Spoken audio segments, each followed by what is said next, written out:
Film Club.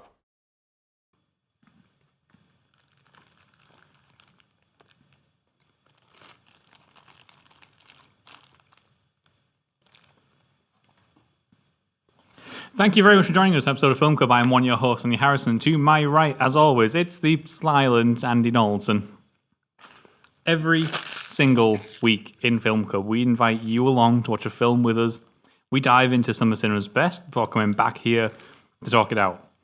Now, Andy, this week we had the pleasure of, one, eating a chocolate muffin, and two, flapjack, watching The Green Mile. So, give us a rundown. What is The Green Mile all about? Green Mile's about a story being told by an elderly gentleman about a prison officer and his crew who work on the Green Mile, which is the name of their ward, their branch, their area, their district in the prison. And it's about the introduction of a few criminals, but one in particular, called John... Coffee, but not spelt like the drink. True. Portrayed by Michael Clark Duncan. Anyway.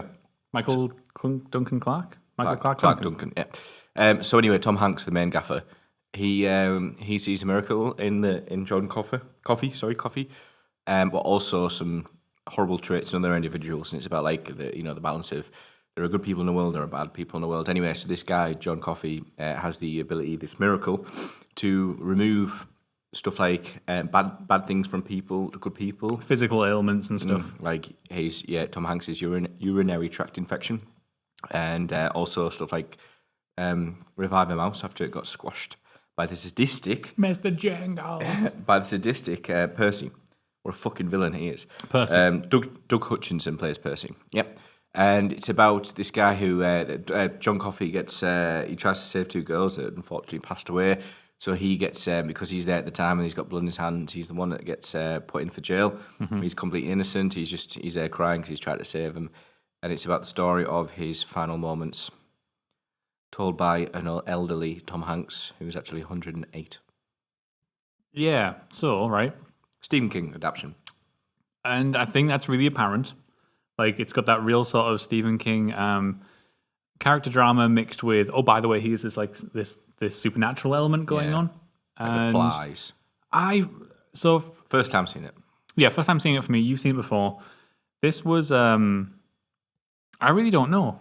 I'm really split on this film. Okay. Like, since I saw it a couple of days ago, I've been trying to figure out I was about to say I'm trying to figure out whether I like it. I think that's unfair. I do really, really like it. I think it's actually, in lots of ways, it's a great film. In others, it goes in a really strange direction. And I think what hit me about it was that I was really, really enjoying the character drama. I was really enjoying the fact that this, early 1930s prison already had enough about it. The characters already had enough about it. The themes and the setup already had enough about it before the supernatural thing happens. Yeah. And I don't know because towards the end of the film, it really leans into it.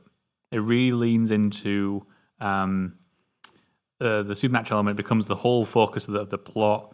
It becomes a motivation for lots of people. Right when we're closing out, it becomes this thing that him being like 108 years old. And I don't know.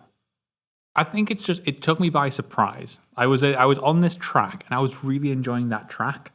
And then the film kind of went, hey, we're going to take this right turn onto this different track. But I did enjoy that track. It's just that it was different to the original track I was on. Yeah. Does that compare with your experience, or is that real left of field? I'm aware that people love this film, like really, really love this film. Yeah, I see what you mean. I see where you're coming from. But for me, it was just this idea of this evolving story of, yes, you go down the prison, you have this, like, how everyone interacts with one another. But the story starts with this really good crew, but with this one bad apple, really sadistically bad apple. And it's about them, like, tolerating him. Then to contrast him, you bring this amazing, like, good-hearted prisoner. So it's like he's either contracted, someone in power, is sadistic, where he's got someone behind bars, innocent, who's actually really lovely, and it's like, the role reversal that's going on. Yeah, exactly. And it's about like that introduction, and it's like the comparison between them both, and it's, yes, the supernatural element gets brought in, and it's pivotal to the plot going forward, and also the stories then going forward. Because if you look back, you look at Percy, he becomes he gets afflicted with the evil, whatever, that he draws out of, like the cancer he draws out of the warden, not the warden, the chief officer's wife, yeah. And he puts that in Percy, who then goes to kill a prisoner who's also a bad person. It's John Coffey could see that he looked into his past, his mind and stuff. You could see that he was responsible for the 2 girls he's been framed for. So that kind of ends the story of Percy, but also because John Coffey dies, and he's like, no, you have to, I have to, not atone, but atone for these crimes that I've been falsely accused of. That is the point in which Tom Hanks' character and his mate, is that him? I don't know. It's who him. The grey-haired bloke, the taller lad. Yeah. Yeah. They stop doing it. So that's their last thing in the job, and he says, I'm going to stop doing it. So it's the end of their arc in the prison. So yes, Supernatural is like a different track in the road, but it's also like the ending of that kind of. And it starts to become a little bit of a Christ metaphor, especially with him like having to die for these sins that aren't necessarily his, other people's sins. Yeah. It starts to become a bit of a Christ metaphor. I do like the thing you were mentioning there, actually, that Percy ends up in the mental hospital, which is where we bump into Sam Rockwell earlier in the film, and it's this lovely sort of like rhyming. Oh shit! Yeah. Like it's almost this visual metaphor that like the guy that represents absolute evil and absolute sin, Sam Rockwell, and Percy is eventually put into his position. Yep. So I do quite like some of that sort of stuff. I'm being too negative about it. This is a great film. It just side railed me a little bit. Okay. I think having heard about it for so long, yes, and having heard from so many people how much of a great film it is, and being in there and loving it, and to take such a hard right turn, I just really wasn't expecting that. I didn't actually, upon seeing it again, I didn't actually realise how long it was. So it's a long film, but 3 hours. I think this is a 3-hour film that really earns the 3 hours. It keeps moving at a really good pace. I was going to say, when I first started, I was thinking, right, well, that's one thing I'm going to focus on. Is it like draw out those 3 hours? And I don't think it does, because it just not the story at all. Just smoothly goes. How good is that when like the majority of those 3 hours is spent on the Green Mile? And also but also like the like as you said, the build up the characters that already have a bit of backstory and just progresses their story throughout.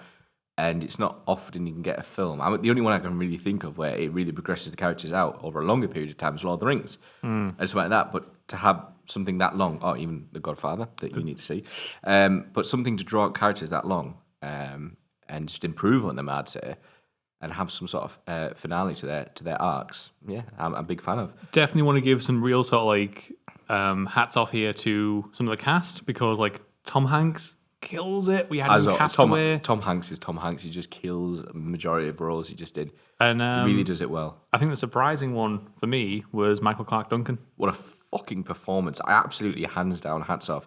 He's the for me. Like, yes, Tom Hanks is amazing, but for me, it's Michael Clarke Duncan that's the star of the show. The late, unfortunately, he passed away a few years back. I think it was about 10 years ago, actually. Oh my god, is it 10 years now? Oh wow. No, sorry, it was 6. Halfway there. Yeah, I remember it was quite recent anyway. And he's just stunning throughout the film in this because he has to play a really unusual character too. And someone who's like a bit naive, but at the same time knows enough about like good and bad to go forward. Don't you worry. But like someone who like, yes, he has that like ability to know. He's like, I need to give it to you, and he's giving it to Tom Hanks. What's the name of Tom Hanks' character? I keep saying Tom Hanks. Paul, of course, Paul. Boss. Everyone calls him Boss throughout the entire film. And then Boss. The one I had no idea who was in it, Sam Rockwell pops up, and you're like, oh wow. Sam Rockwell playing a psycho. And this is like 1999. Yes, it is. So this is, where is Sam Rockwell in his career? I don't think might be one of his first Sam Rockwell before this. Or if I have, like, I can't name you a Sam Rockwell pre-1999. If you can, let us know in the comments below. Go on. I want to just mention this film first major one, I'd say. Is really beautiful. Like, it's shot really, really nicely, but in a really sophisticated way. Okay. It really takes its time with a lot of it and doesn't go for like... I think sometimes when you set a film in a single location, it can be tempting to try and jazz up the cinematography. And here they don't. They play it all relatively low-key. They keep it all really sophisticated in that respect. It's got this lovely sort of color palette that often feels it feels like reminiscing. It feels, like this guy who's telling this story about his past. It's funny because I was talking to Natalie about this. She came in towards the end, and this clearly came out during this era where people loved to bookend their films with old people who were talking about the previous The only one I years. can really think of, Top Gun thing, and it's a bit later, is The Notebook. But there'll be a fair few others where... Well, I mean, you get Saving Private Ryan. Of course. I forget about that. Yeah. Well, Titanic. Oh, Titanic, yeah. That was like 90s, Not wasn't it? as much, but arguably like Forrest Gump. Yeah. He's still of the same sort of age, but like similar sort of thing. Ooh, okay. So one thing I want to point out is something I noticed whilst watching this is the score is really lovely. And it's not one of those where it's like, oh my God, it's amazing, it stands out, like we did Requiem not long back, like... what's it not? Well, even Interstellar's got a great score. It's got sort of like a warm, comforting soundtrack. It's exactly what it is, and that's what a score needs to be. A good score is a subtle score that's there. It might not be like the tune that you hear every time, like something like The Godfather, but then again, if you listen to The Godfather, you've got some really subtle, a lot of subtle music in that film. Anyway, but with this, I obviously, sometimes I'm in the film and I take a step back and I'm thinking, really well, good choice of music to like help lift the moment, like when he's on death row, where he's accepting of like the fact he's got to die. He's like, when Boss has to speak to John Coffey, he's like, look, I know you don't have to say what you got to say, and then Boss is like, no, I have to say this, and the music's like fucking swelling up like at the moment there, but many other parts as well, and I just think, well played. So I'll give you the name of the guy. I'm just having a look through his cinematography. He's actually going to be in next week's film as well. That'll tell you in a bit. And his name is Thomas Newman. So you said cinematography. You meant filmography. Filmography. Sorry, I was looking at his filmography. Sorry, I'm on Sam Rockwell's. So Thomas Newman, really well played to him. And one last thing I wanted to punch over with the aesthetic of it. Oh wow! You can almost feel the heat of this film. The fact that like everybody is dripping with sweat a lot of the time. They're wiping their foreheads. Yeah, that's really good. It reminds me, do you remember when we did A Streetcar Named Desire? Yes. It reminds me a lot of that. Obviously, they're both set in Louisiana. So like it's clear to see that everyone... I'd love to go there. I've never been to Louisiana. I'd love to see if everybody really is like pouring with sweat all the time. So this guy, music, he's done... he did Finding Nemo and a few others, which I was interested. He did WALL-E, one of your favourites. Okay, you weren't selling it to me, and now you're selling it to me. Yeah, to be fair, I watched Pandora at the weekend. Wouldn't watch it. So anyway, is... I was going to say The Shawshank Redemption. It's not Shawshank Redemption. It's A Green Mile, because we're doing The Shawshank Redemption next week. You can let us know in the comments below what you think of both The Green Mile and Shawshank, because we'd love director. to hear... Yeah, Frank Darabont. Yes, yeah. That's why. So... let us know in the comments below what you think of both Shawshank and The Green Mile. You can hit us up on Twitter. As always, we'll be back once again next week. Until then, get watching. Boss.